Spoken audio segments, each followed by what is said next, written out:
Absolutely.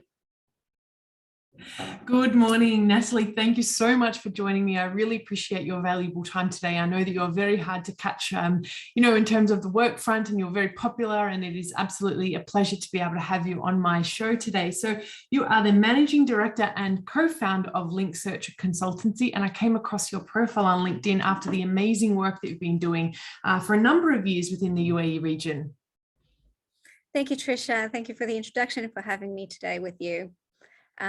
So I would just say that we set up LinkSearch about 10 years ago in the UAE at the request of our clients. We are primarily an executive search firm dealing originally with mainly private practice law firm.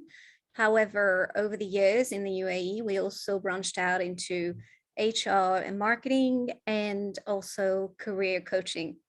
Fantastic. It certainly must keep you busy, and I'm sure that there's been lots of paradigm shifts over the last few years. Yes, there has been many. Yeah, fantastic. So I guess, before I sort of take a bit of a deeper dive, what made you get into this industry? I'm HR originally, CIPD. So this is really something I enjoy, trying to help people understand the recruitment process as well as HR processes in general and improve, the experience on both sort of the candidate side, but also obviously the client side and sort of link the two. Fantastic. And I think, more and more people are becoming or undertaking the CIPD courses, which is fantastic to see. And I guess I really want to come to straight to the point, if you don't mind, because I think people like you really have a lot of valuable information. And as we mentioned, over the years and over the time, a lot of HR practices and industries have changed in terms of recruitment. And there's been a lot of misconceptions around the role of a recruiter. Would you like to expand on that one? Yes, absolutely. I think that's a great topic. So I really truly believe that there is a job seeker misconception surrounding the role of a recruiter. In most countries, there is actually a difference between a headhunter, effectively an executive search consultant, who acts solely for the client to source their role, and a recruitment agent who sends out CV to try to fill job openings. In the UAE, however, the line between the two roles is often blurred, as we saw. So often a job seeker will think that a recruiter's job is to find them a role, yet recruiters in the UAE can only legally get paid their fees by the client for a successful hire. Recruiters act for the client and not the candidate in this case. So to be successful, recruiters need to build and leverage their professional network. This happens over time as they engage in conversation with candidates. And it doesn't happen overnight or over first email, text, or email exchange. And I think this is something that people are so into wanting to make things happen so quickly that they forget that it actually takes time to build those relationships with recruiters. And it's a two-way street. So yeah, that's one of the points that I really wanted to make. Fantastic. And I think you really hit the nail on the head saying it's a two-way street, that, the communication has to go both ways. And in Dubai, the UAE, probably even the GCC in general, everything, tries to be, we want this now. But to be able to find talent and a lasting or, longevity is something really important. And, your name is at stake, I guess, if you are acting on either as a headhunter, sort of working for the client themselves, finding jobs for those job seekers, or working for the recruiter itself. And then that's how you get a strong name, because you're placing the right talent. So how would you identify, or how do you find talent? Through my network. Actually, I have built my network over the last few years, and I make it a point to always have a conversation, whoever joins actually my connections on LinkedIn or through referral as well of other people, because they had a nice experience with me and they want to recommend other people. And that's sort of how I go about it. Obviously, as a recruiter, I also use LinkedIn just to actually search for talent. And it works very well, obviously, but it's not the only means either. So I have a really good network I can rely on, and I really appreciate that and the people within it. Fantastic. And I think, as they say, your network is your net worth. You know, you could have the best resume, the best LinkedIn profile possible, but if you've got sort of no one valuable or, you know, rich stakeholders to be able to support or encourage your application through, basically it can mean nothing, you know. Absolutely. I mean, sometimes, you know, the best, as you say, the best LinkedIn profile or the best CV also comes down to the exchange you're going to have afterwards with the hiring manager or the recruiter, and your approach to, you know, the whole process and your attitude, your positive attitude. Absolutely. And so do you think that, you know, maybe even throughout all of this pandemic, and the UAE has always been a favorable place for job seekers, the talent pools are quite big, which ultimately means more than any other countries, you've probably got, you know, a higher volume of applicants. So in saying that, though, you know, it can be frustrating from the job seeker's perspective, not hearing back, because, you know, it's like a bit of a black hole when you're applying. And then perhaps even vice versa. Maybe as a recruiter, you are really trying to find talent, trying to find someone, and you're not even getting a reply, or you have, you know, maybe had one meet and greet and then nothing further from that, sort of the ghosting. What are your thoughts to this?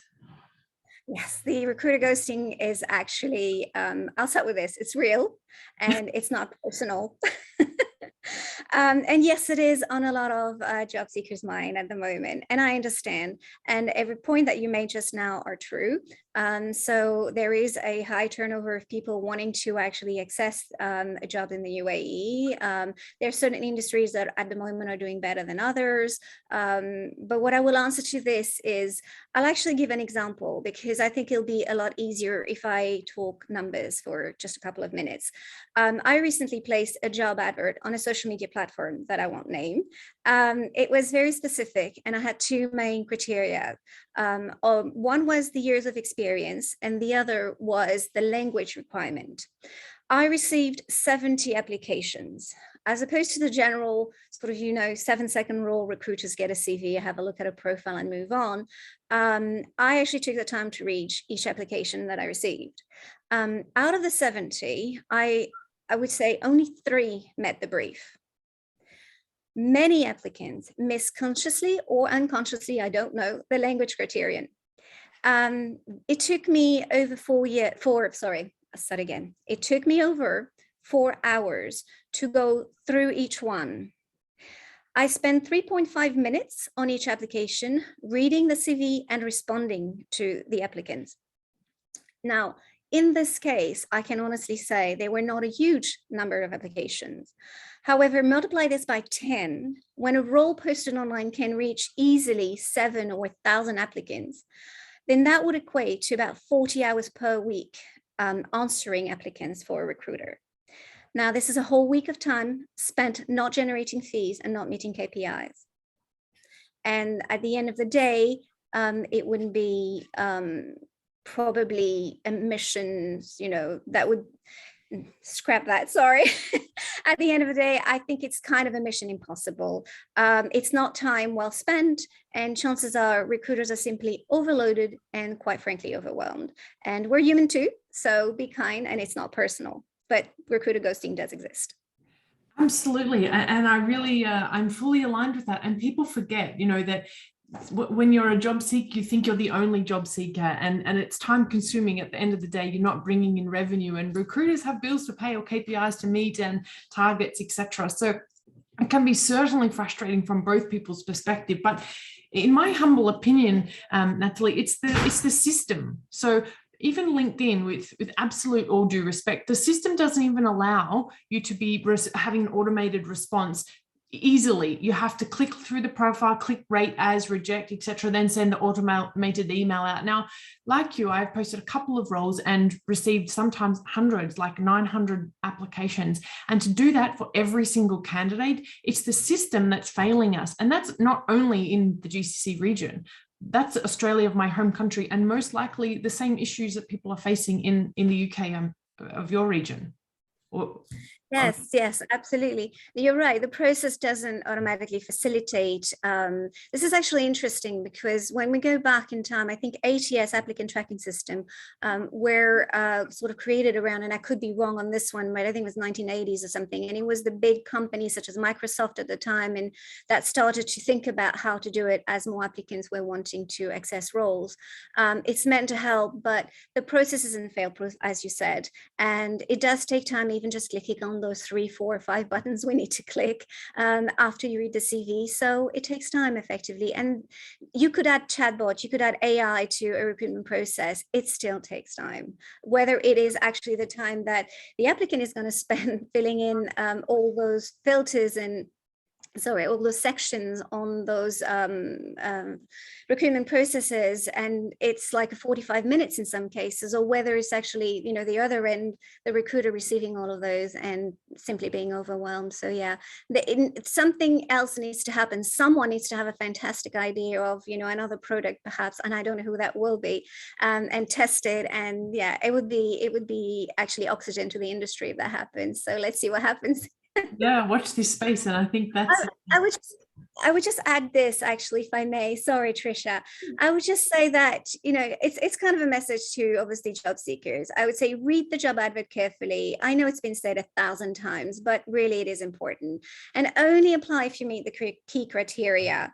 And the why not give it a go attitude, well, kind of, you know, when you're not relevant, it kind of only clogs up the recruitment process and really frustrates everybody. So just make sure that, you know, you apply because you are qualified to do so and you've got the right set of skills. I love it. You know, we didn't even discuss this offline and we preach the same message. So I think it's so important, because at the end of the day, you know, both parties win. So yeah, I would absolutely love to perhaps shift topics and just come to something that's been quite discussed quite a bit on the platform, and certainly a lot of questions that I get from my own clients. So when it comes down to getting the offer letter and you're happy you've sort of gone through all of the screening and the rigorous interviewing that's happening, sometimes even up to 5 interviews of some companies or clients that I've had, salaries. So, you know, where does one start? How should we negotiate the so-called term, you know, the salary slap? Yeah, so that's a term that I coined because I see so many, you know, positive, but also many negatives on this one.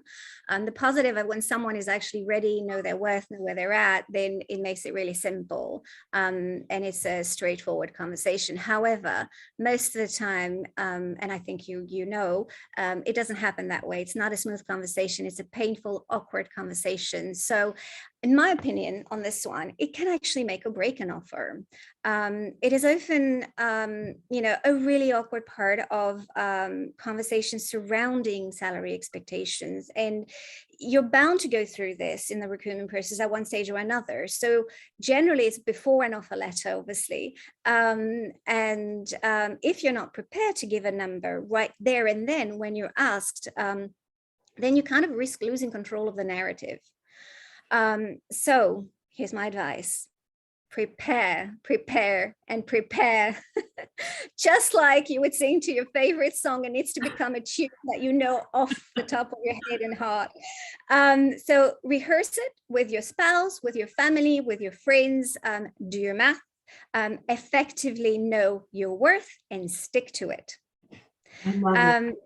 Yeah, so at the stage in the recruitment process, I have to ask that question, obviously, and I hear a lot of people say, you know, excuses effectively. Well, the market is not very good at the moment, or I'll take whatever salaries on offer, or I've been out of a job for a few months or years even, because I cared for a parent or went on an extended maternity leave.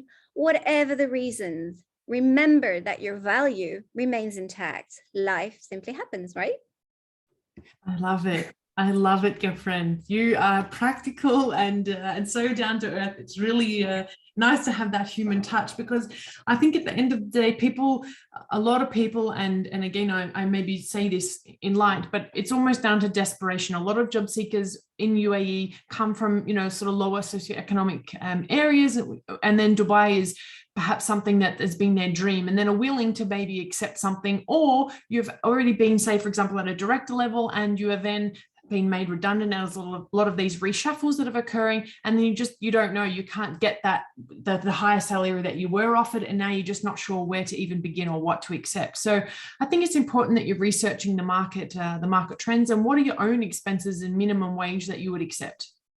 Absolutely true on that. I would also say research, like you just said, the company, the employer you're about to go. And I think it's a reflection on the employer and their HR department, and obviously management, on how they handle that. Now, I've been saying for years that most, and I try to stick with that, most job adverts should have a salary range, at least, with a minimum and a maximum expectation, because that would curb a lot of people from, applying. If it's too low, you're not going to go there. You can't ask for a 40% increase if that's what you were on.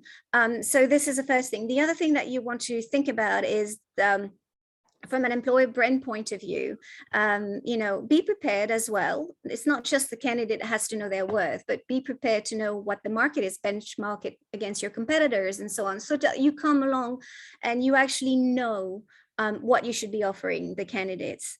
That's another point. Now, from a candidate point of view, I would add that if you come too low, you might come across, like you said, as desperate or weak.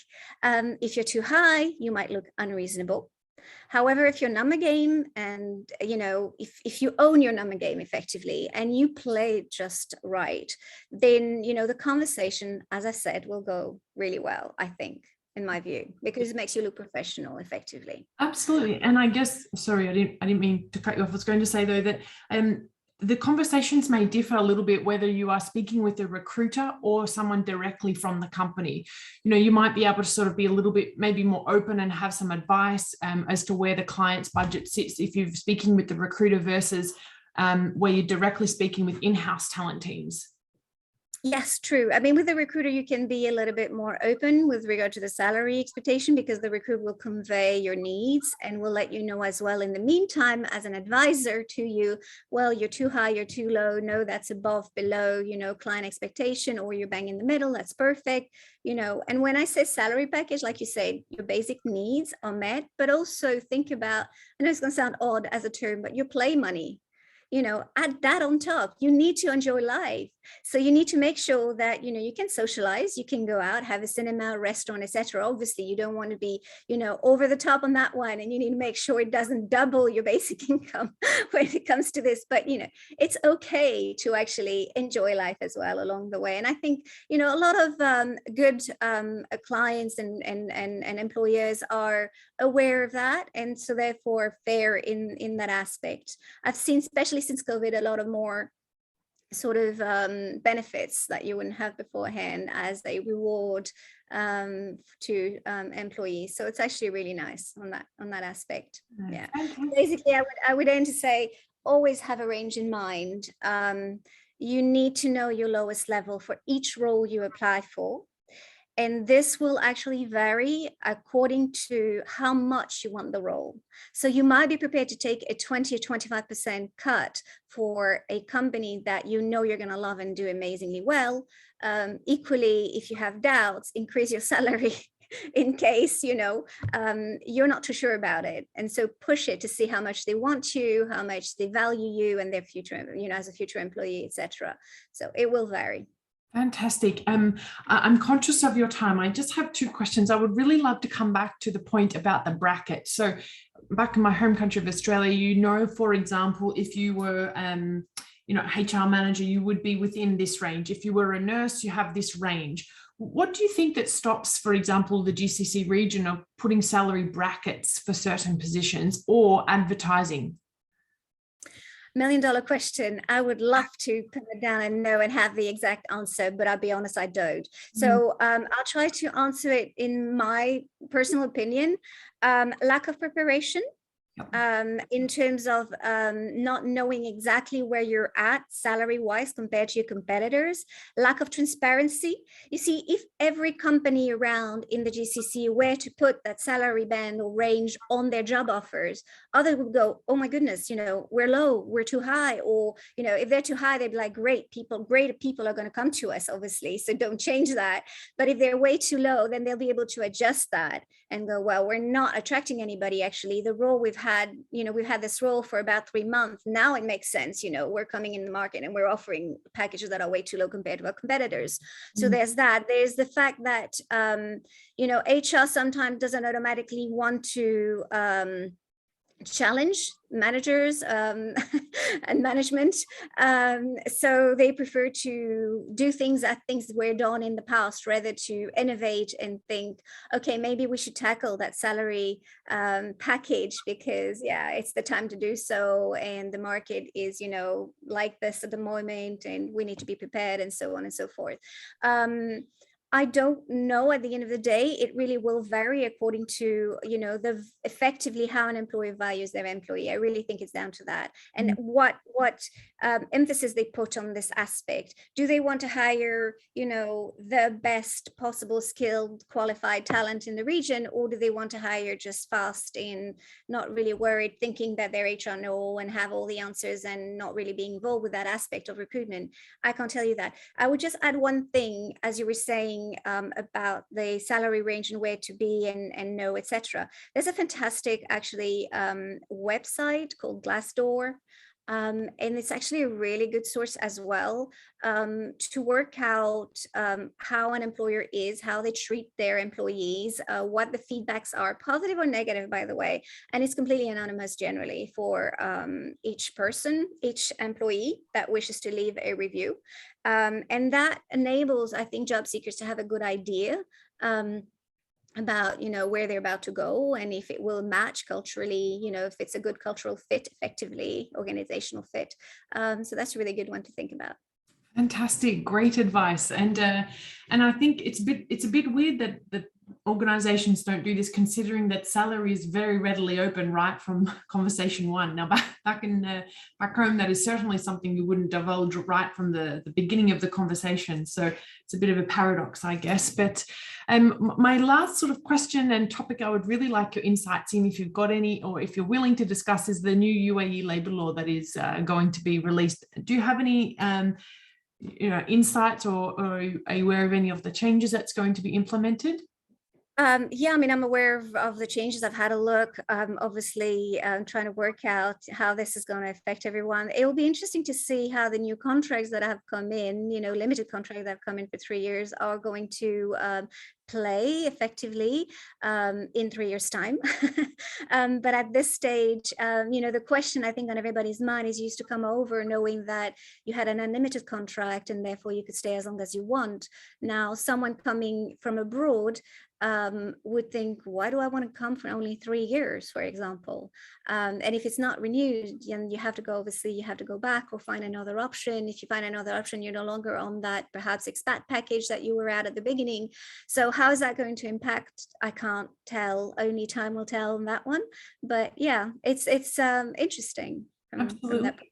No, I agree. I generally I like keeping up to date with all of these things, especially even with the corporate world, the tax coming in. Perhaps even, I know it's not announced yet, but maybe there might be individual tax introduced in the near future. There's lots of different economic changes that are happening, probably for the better, for the sustainability of the country itself in whole. So yeah, you have been really fantastic. I really appreciate your time. I know that you've got a lot of services available to people online, coaching or recruitment aspects.